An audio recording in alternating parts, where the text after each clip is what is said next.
And this speaker is a triathlete. He has been, he's been 3 times Ironman um, participant also and a winner. So I'm just going to add him quickly and then give you a detailed introduction of our speaker for today. So let me see if I can have him here. All right.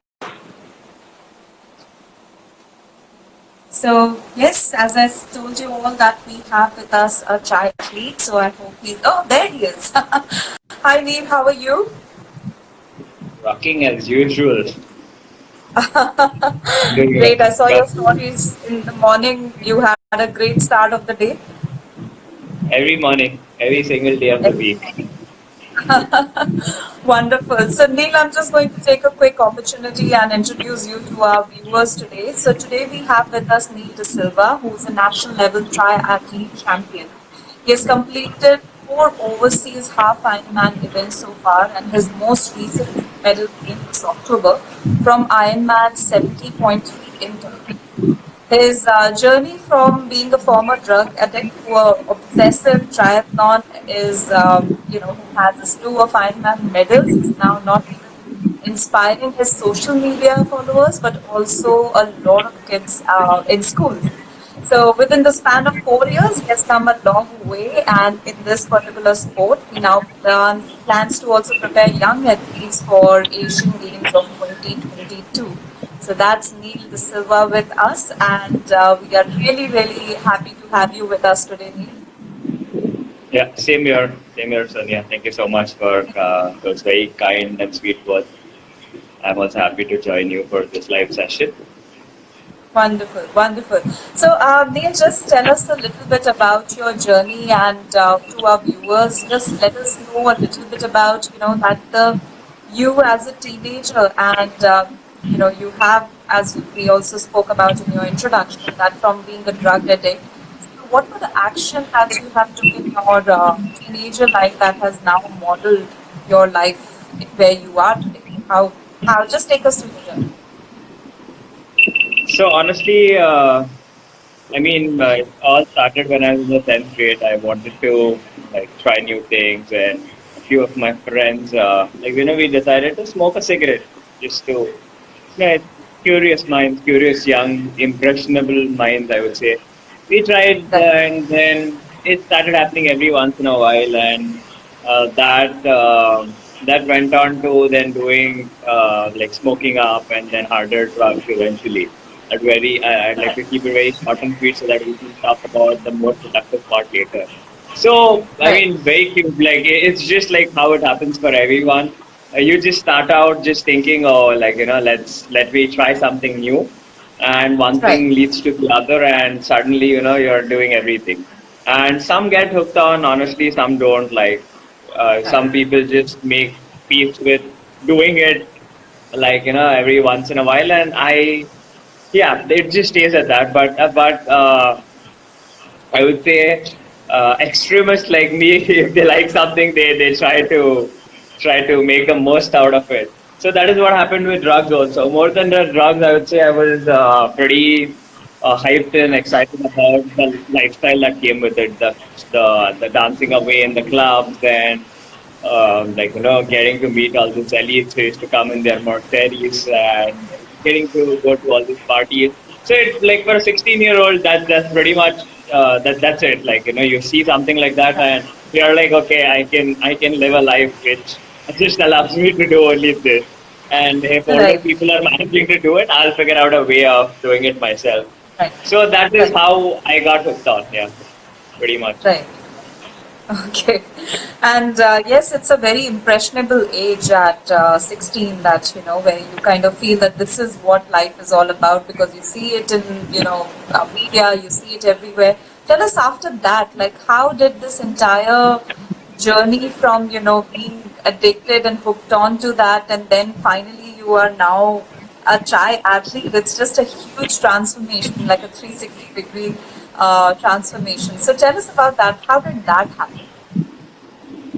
So 2012 is when I actually went to a rehab. That's exactly when my folks figured out that I was doing something that I was not supposed to. Before that, I used drug for a couple of years, maybe, but all Right. under the radar. But then finally, it became too evident because obviously I started doing all these tattoos on my body, and I had several piercings, and my behavior was not really social per se. Like Right. doesn't fit in the this of a normal kid. They figured out, Right. they put me in a correctional facility called Kripa Foundation. It's run by a Right. Catholic priest called Father Joe Pereira, and uh, he is a Padma Shri award holder for doing great work in Wow.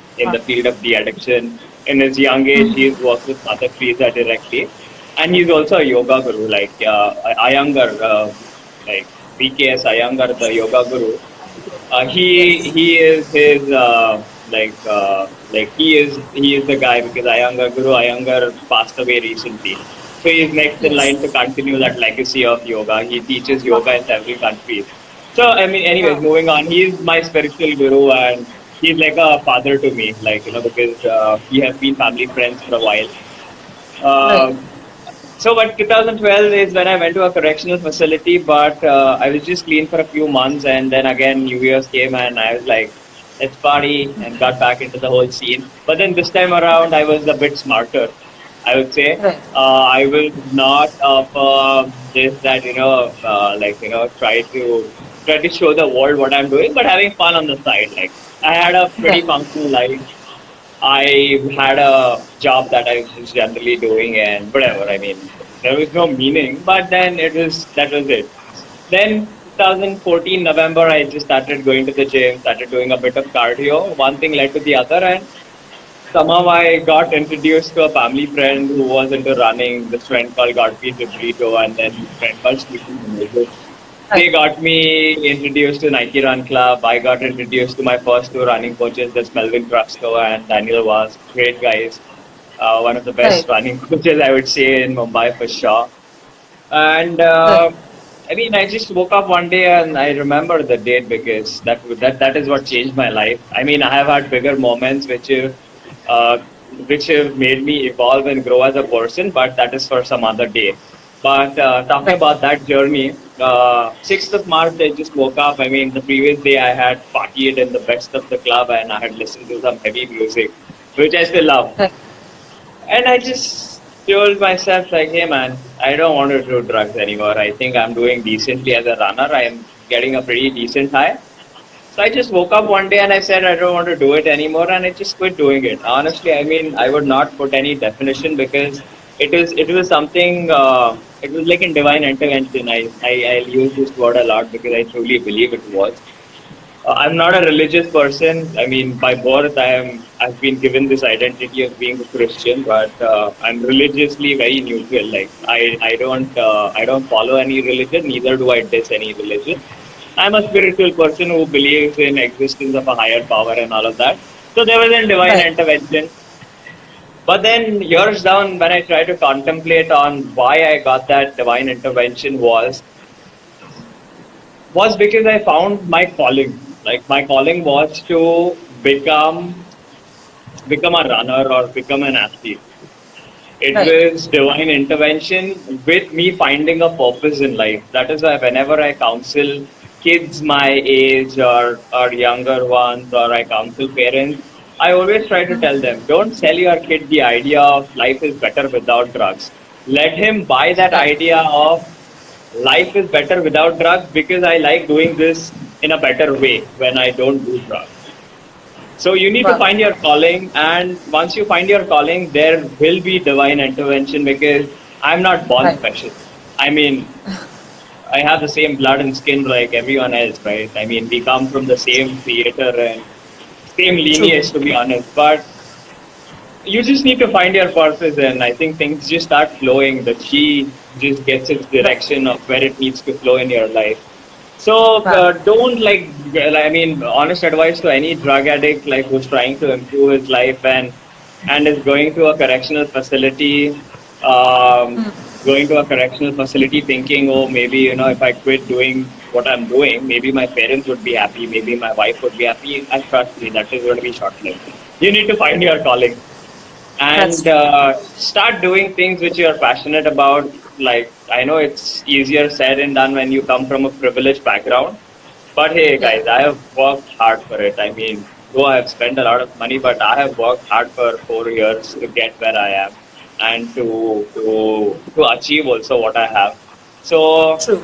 so I think every person, irrespective of his financial situation, can try to chase something that he's passionate about. It doesn't take money to chase your passion. It just takes just Absolutely. sitting down, contemplating on what you really like, and maybe try various things. You'll find it for sure. I Right. promise you. I mean, Right. I have seen people finding their calling just thinking, sitting, and contemplating over it. People Contemplating. don't Yeah. want to slow down. That's the problem. People That's want things to run to them. Like, it's not. It right. doesn't happen like that. Take it easy. Right. Moving on Take to it the next. easy. That's very good advice, actually, Neil. And Neil, tell me one thing. Means every time, even when I introduce you, and we are talking about the addiction bit. Even in like news articles, and there's this big article that came up in Times of India, and they also like the tag of being a former drug addict is always there, and you just wear it on your sleeve very proudly. So, Absolutely. so how do you take it? Like, how do you take from being a former drug addict to this? Like, what is the thought process now when you think about it? Because it's a big taboo. It is a big taboo that, person was an addict earlier. So, how do you take it? Agree, but I would say my spiritual guru, Father Joe, he always taught me one thing, Neil. This is the part of your DNA now. You cannot hide your DNA because it shows. You'd rather make peace with being so comfortable with sharing it that you try to give a life lesson out of what you've been through to others. And that is exactly what I followed. And very fearlessly, to be honest, I don't think it's shameful to get into addiction. I mean, I wouldn't even demonize it to an extent where I say, like, I mean, there's no, if you are into addiction, I mean, it's the end of the world. I mean, there are functional addicts, like, who have jobs, who have families. So I'm very neutral like that. But honestly speaking, the day you start feeling it's affecting your other areas of life is the day you know you have a problem. That day you should start Right, acting on it. right, Otherwise, I mean, let the chief flow. Yeah, I mean, someday, sometime, if God wants, he'll want you to change your life, and that day you will act on it. Don't try to force right. it.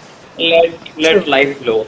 And my Right, grandmother had a problem when the article came out saying, like, you put that in the past. Why do you want an article correct. written on you at a scale of Times of India, wherein not just our family but the Right, entire Maharashtra is reading this? So my right, mother was very this on, like, it is okay to for my son to have that identity as long as he makes something bigger and better out of it, which I think I right, have. So she has supported me in every way possible. I mean, she is a great mother. I mean, everyone would say we have the best mother. Same here. I would also say I have the best mother in the world. So yeah, we are very comfortable with that identity. Yeah. I mean, right. Right. And I think that entire support system and very wise words by your father, means the person who actually helped you out, and also your mom and everyone in the family. And I know a little bit about your mom. She has been the rock in your life and has been just standing there for anything that my boy does. I'm there for him. So she is actually the best. How much I know about her in our last conversation, she is one of the yeah. she Best is the mother anyone creator can of this ask for. lineage. Yes. That's true. Very true. Tell us a little bit about the sport itself, the triathlon, and how does it work? Tell our audience a little bit about that. Yeah, so the sport that I do is called triathlons. India came to know about this sport in 2015 when a guy like Milan Soman went and actually did this in Switzerland. Right. Before that, maybe 4 or 5 people in India had done it, and maybe 50 odd people knew what it is. Like, there was that level Right. of awareness is so low. It Right. consists of three disciplines: swimming, cycling, and running. It's got various distances. I wouldn't go in the details of what different distances consist. You all can Google it. But I specialize in the 70.3 distance. So that is distance in terms of the mile. this you clock Right. in all the three disciplines. That is 1.2 miles swimming, 56 mile Mm-hmm. bike, and 13.1 mile run. So that is 1.9, 90, and 21 running. Swim, bike, run. Right. And I have a personal best time by God's grace of 4:39, 4 hours 39 minutes. That happened Right. in Turkey in 2018.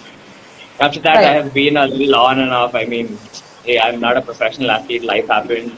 I got a job Right. being something more than just an athlete.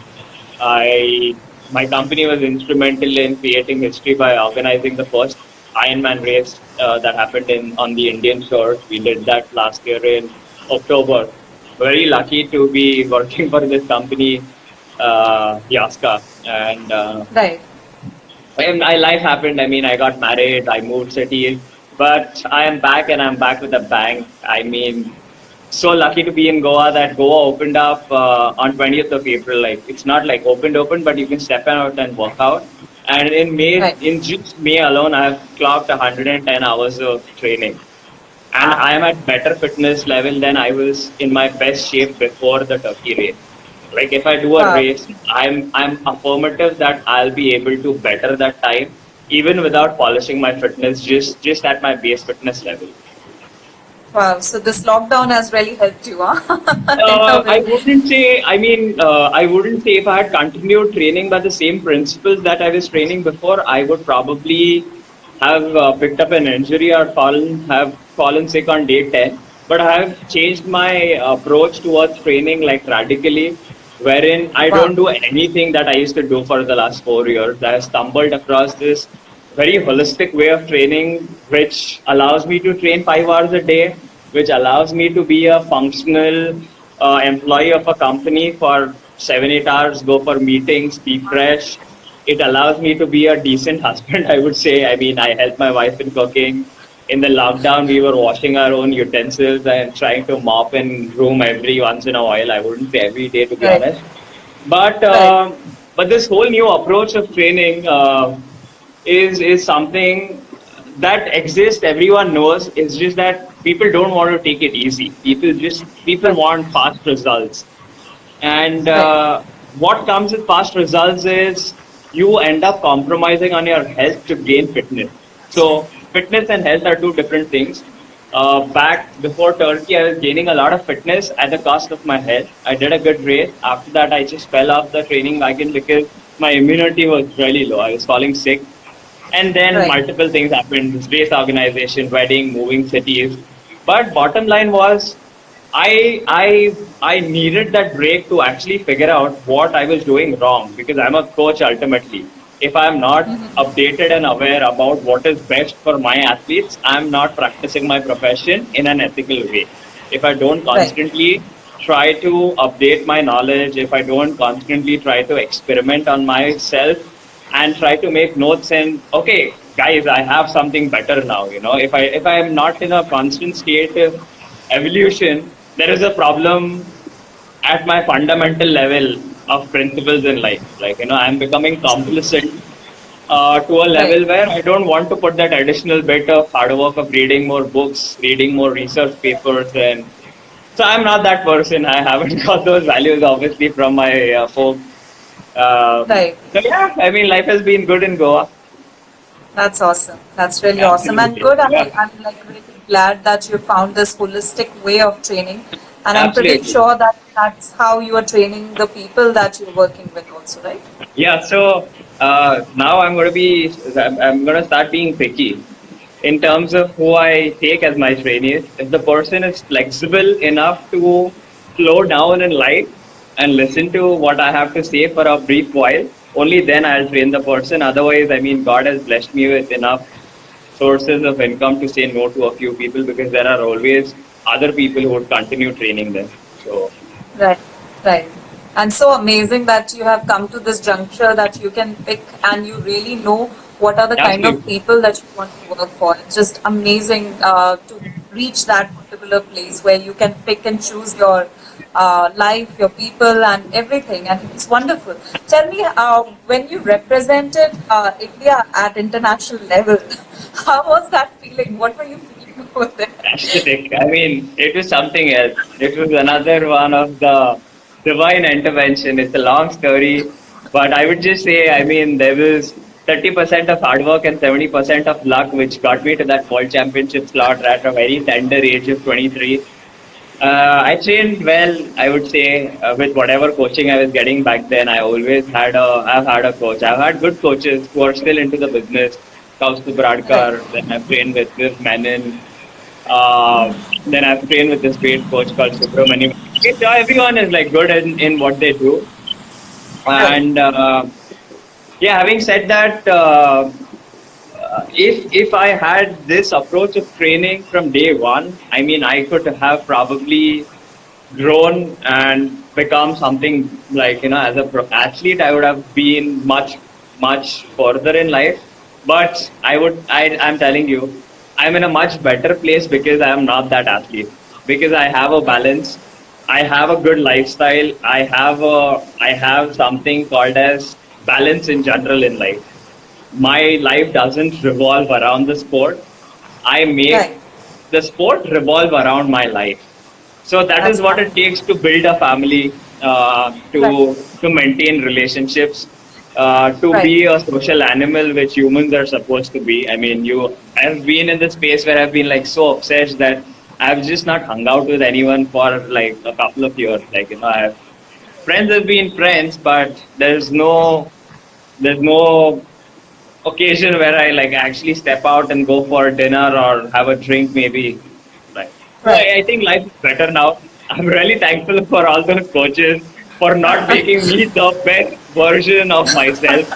I mean, that's Right. how, in greater scheme of things, when you look back and contemplate, you always find this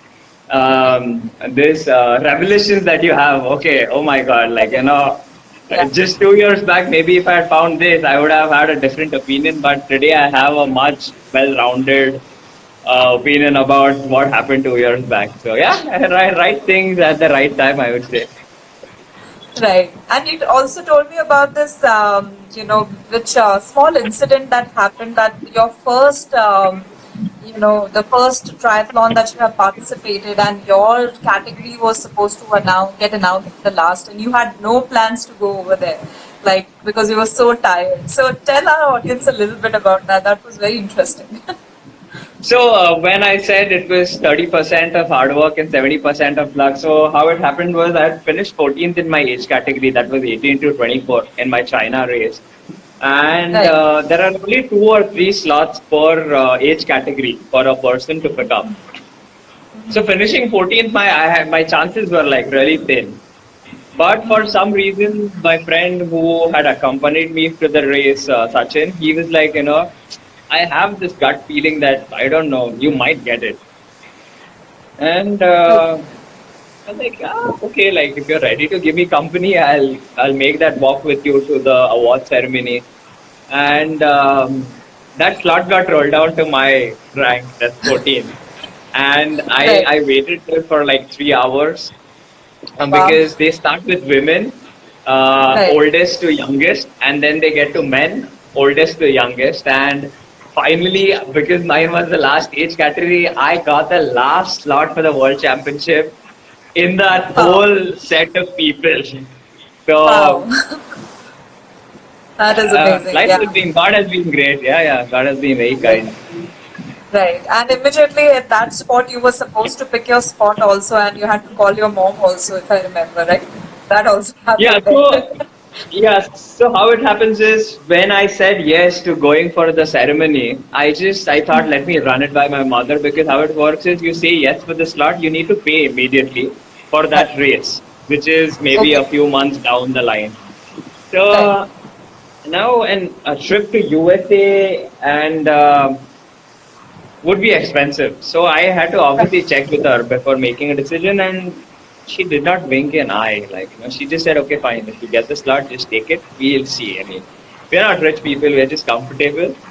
But she did not wink an eye, because she has seen me work hard over whatever time, over a couple of years. Suddenly, going from being a zero to a person who I don't want to say people looking up to me, but at least people acknowledging the fact that I'm a decent athlete. I wouldn't say at that point I was in a place where people were looking up to me. But yeah, I mean, she did, and I like I tell you, like God has been very kind to me. Like I wouldn't say God, the supreme conscious which has created this whole universe has been very kind to Right. me because I got sponsored for that race. That whole trip was paid for. Wow. My flight tickets, Wow. my race registration, my food, my coaching, my nutrition for training, everything was paid for by these two great companies. One of them being Piramal Pharmaceutical, and the other company being Ernest John Group of Industries. And I got this sponsorship through Father Joe Pereira, obviously, of Kripa Foundation, my spiritual guru. And Right.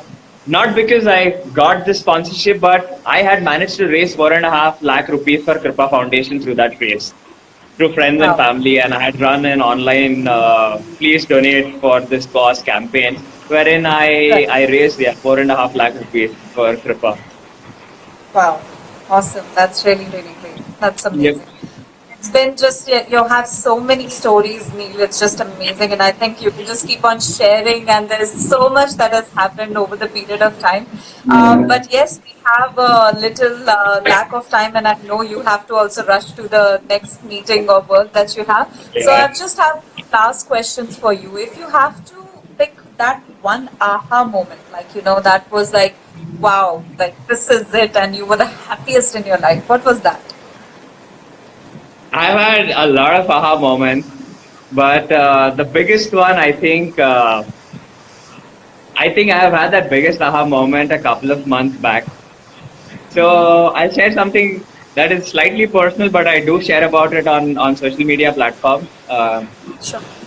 Moving to Goa, I got detected with I have got attention deficit disorder. It's a illness of it's neurological. Some wiring is not right, and I had to see a Right. shrink. And he's like, dude, you've got ADHD all your life without the Right. hyperactivity bit. I wouldn't get into the details, but then the doctor, the psychiatrist said you need to medicate yourself for the rest of your life. I was like, okay, I was not ready to accept that fact immediately.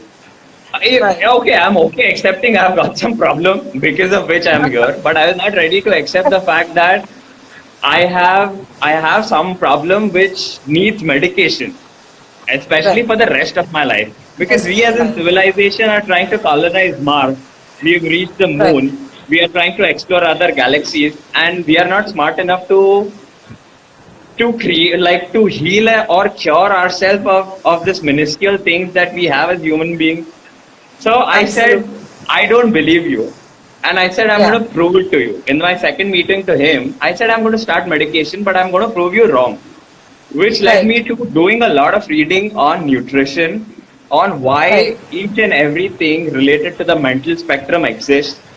Then I got on to each and every problems that human beings have, like in terms of diseases, right from diabetes to heart attacks to arterial diseases to everything. Like you say it, and I have read about it. Wow. It all boils down to what you eat. Right. So I have read Absolutely. almost 8 books. I will, if people check out my personal profile, they'll get to read a lot of insights and posts about what I've been doing as a person. And Right. I don't introduce myself as a triathlete or a tri coach, or I don't want any identity. I want to be a radical thinker who keeps on questioning conventional knowledge. And Correct. through reading 8 books, I got so fascinated with the knowledge that I received. I registered for a nutrition course. I'll be a Wow. certified nutritionist very soon because I'm just going through the modules, and I can just answer questions because I've read it all. It's just Right. that with the certificate, you can preach Right. better and have more confidence in telling people stuff. Yes. Yes. The last meeting I had with my with the doctor that I've been, he's a nice guy, 55-year-old Right. guy, very understanding, mature. I said, Doc, you lack something. And I was not being rude or arrogant because that is the knowledge that I've received. The entire medical fraternity lacks something Yeah. because at the fundamental, they are not taught how to cure anything for that matter. They are just Right. taught how to treat the condition in a way that it stays with the person forever. And the need Correct. for medication kicks in for the rest of their lifetime. Now, my True. life purpose is to start asking questions why? Right. Why do I have, first of all, this problem called ADHD? Okay. Now, okay, fine. When did it start? Did it start when I was 5 years old, or did it start when I was in my mother's womb? I found that answer. Now, if it started when I was in my mother's womb, why did it start there? I have found Right. answers to each and every question, and now I'm making it a point, like making it my drive to question people and like to raise awareness in people to ask questions. Because when Right. you seek knowledge, you receive something that you don't have. Okay, and if some Absolutely. doctor is not receptive or is not willing to listen to what I'm saying, which is backed by good research, okay, Right. Right. then there is something wrong with the doctor, and I don't want to get into a fight. I'll go on to a next doctor and try to counsel him because I want to make a Right. difference. I'm never going to Right. monetize this God's gift that I got through nutrition and got through healing myself. I'm not on medication, by the way. Just Right. FYI. I got off True. medication. I am sharper than ever. I am hitting peak performance. I have great health, and it's a scandal. We are living a lie, Sonia. Trust me. The more I read, the more I research, the feeling of being a crusader in life just keeps on increasing, and I don't know where to moderate myself because this drive for being an activist is already alive. I mean, I never did anything to earn money ever in life, and whatever I earn through whatever I do is good enough because I have also kind of detached myself from any worldly materialistic thing which requires me to want more and more because there's no end to it. Today I'll buy a Mercedes, tomorrow I'll want a Rolls Royce, the day after I'll want to buy Earth, the day after that I'll want to buy some other planet, and it keeps Right. on going. That greed is what has caused the decline in the civilization, what we are looking, this grave crisis that the world is going through, is because of that greed. We forgot Absolutely. that we as in civilization thrive when there is a balance. We've lost that balance. So now it's time to ask questions and get that equilibrium back. Because like all the religious scriptures preach that the world has to end for the Kalyug to end and Satyug to come, it's crap.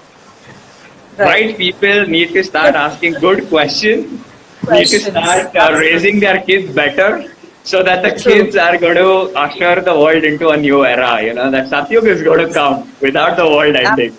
Like, Absolutely. Yes. very exciting No, things, such yeah. wise Good life. words. Yes, absolutely. Neil, and such wise words. Tell me once again, how old are you? My physical age or my soul's age. Now, there are two aspects to it. Both Well, the I'm ages. 27. No, listening to you right now, and I wish that all the people, all the young kids that you are now grooming and training and also inspiring them, if these are the kind of thought process that you are able to instill in them at this age onwards, it's going to, obviously, we are going to have that transformation that there will be a bigger group of people asking the questions that you are asking right now. And You have it, my friend. That moment has started. The crusade has begun. right, right. I'll wait for another maybe 5, 6 years and see that changes happening soon, maybe. No, The Suna? energy that God has blessed me with, the extremism in terms of trying to make a change, this drive for making a difference is so strong that Yes, you're going to experience and you're going to read about it in the next few months. Forget 5 6 years. Five wow, six years, a lot of good things are going to change. Believe me, like when I wow, say something, I say it with a lot of conviction because I know what I'm doing and what me and people on the same intellectual level that I am operating at because of good education in terms of good right, research and obviously trying to live this sattvic way of living wherein detach yourself from the worldly pleasures and try to just yes, stick to the basic of a luxury life, not wanting too much, right, being grateful to whatever I have is going to fuel that whole moment into absolutely. something that is way bigger than life. Right, right. No, I love the optimism and the confidence, and that spark in your eye is just amazing. So I'm pretty sure it's going, and we all are looking forward. I'm sure our audience are also now very excited to look forward to this change. And Absolutely. whatever Mhm. means we all follow you, I follow you. So any ways that we can participate and we can also be, do this and bring in Absolutely. this change. Yeah, so I had But read on your profile it says you're a international keynote speaker. I want to speak to you offline on what exactly and how you become one. Because I want to become a sure, speaker.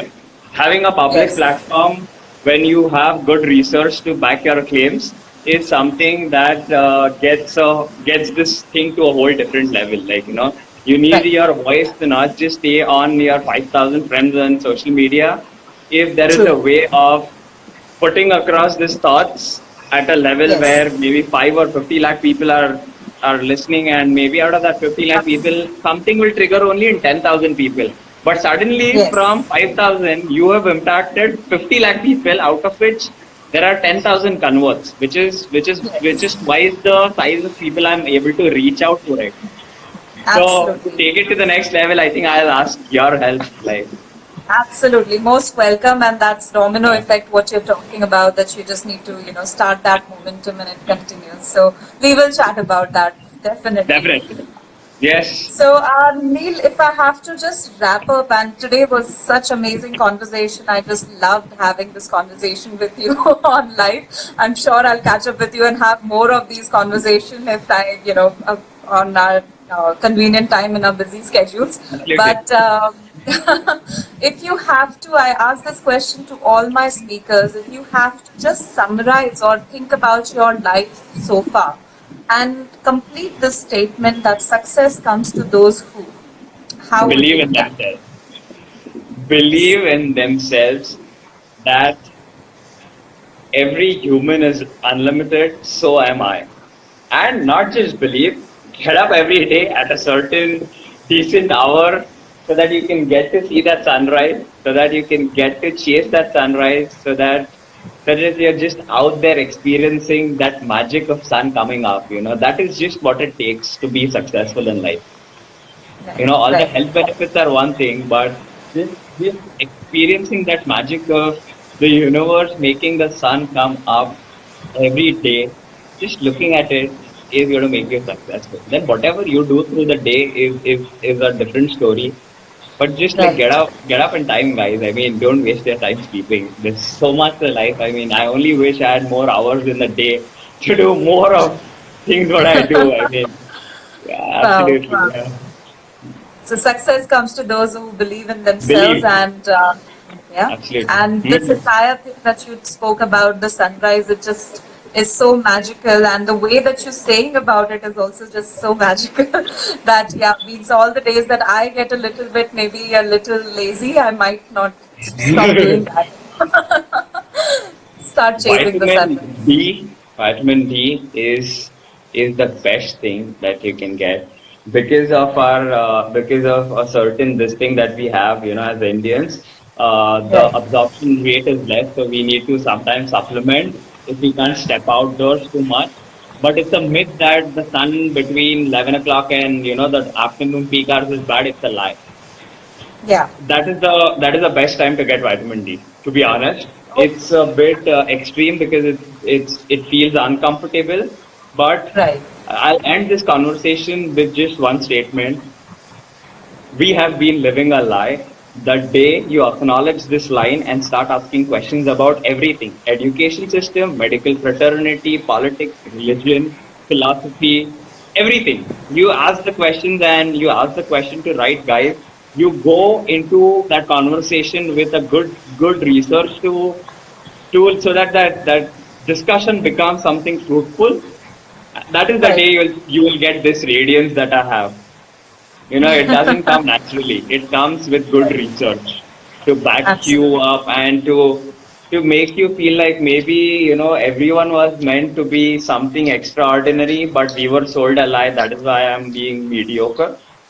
No one is meant to be mediocre. We are Right. The society has polished and ingrained that mediocrity in us so that a certain strata of society keeps on becoming richer and the other half keeps on becoming poor. Like, that balance, Absolutely.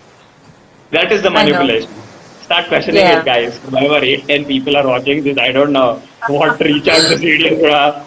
Start questioning. That's the message No, for we will today. be posting it on YouTube also, so a lot more people will watch this, and it is going to go to a lot more people. So, yes, that's a very good advice from lot of good advisors. But yeah, the parting thoughts that start questioning. So, thank you so much, Neil, for sharing your insights and all the things. And it is There's a beautiful outside. beautiful, there's this So beautiful beautiful. tree that I have, which I wake up to every morning, sit and meditate to. I'm so grateful Yeah, for this life. You should true. feel that gratitude throughout the day, and that is good enough to keep you happy. And then use the rest of your day to keep questioning. Right, right. Anyway, take And it I easy. love the I'll, glow I'll on catch your up with you. face. Always. Yes. All right, I have yeah. this glow for 19 hours in a day. I sleep for 5 hours. 19 hours, I'm like this. Wow. Wow. That's awesome. Thank you so much, Yeah. Neil, for your time today and for bringing us to, sharing all the insights and also showing the beautiful, side of the nature. And I hope that our audience, they're saying difficult hai thoda. I agree with that. But Hey, yes, he's my I'm sure. he's one of my closest friends. He's one of my best friends. He's just being a bum. Neeraj, stop Right. being a bum. And if he's your closest friend, he can definitely, means you Ah, both. I he's know a there great is a guy. lot more. He's just like me. He's just as radiant, a great salesperson. He heads the marketing team for one of the biggest importers of certain Wow. sporting equipment, and Yes. he is the best at what he does. So Neeraj, Awesome. keep doing Thank the you. good work. Nice to meet you. Yeah. So, all right. Thank you so much, Neil, for sharing your time today and coming on School of Life and sharing your insights about life because this is what it is all about. And yes, Absolutely. your parting thoughts of questioning everything and also believing in yourself. I think I am taking that away from our conversation today. So, thank you so much once again. If you enjoyed this video, do give it a thumbs up. Also, subscribe to our channel Indian School of Image Management on YouTube. You can also click the bell icon and get notification for our latest videos.